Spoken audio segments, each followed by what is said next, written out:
Stop scroll lang muna, mga bro.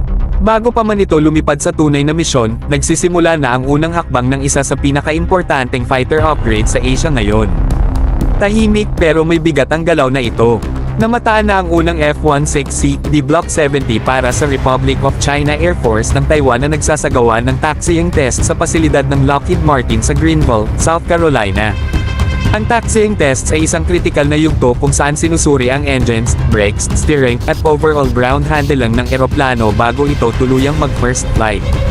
Ang F-16 Block 70 ay hindi ordinaryong upgrade.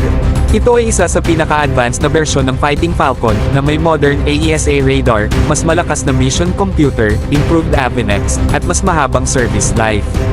Para sa Taiwan, ang pagdating ng mga eroplanong ito ay malaking hakbang sa pagpapalakas ng air defense at deterrence capability nito. Ayon sa Taiwan Ministry of National Defense, inaasahang magsisimula ang deliveries ng F-16 Block 70 fighters sa 2026.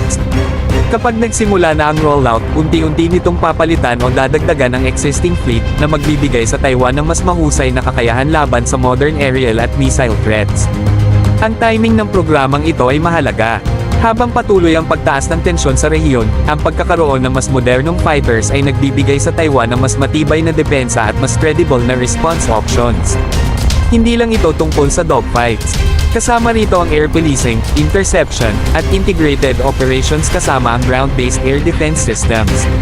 Para sa Lockheed Martin, ang Greenville facility ay naging pangunahing hub para sa bagong F-16 production.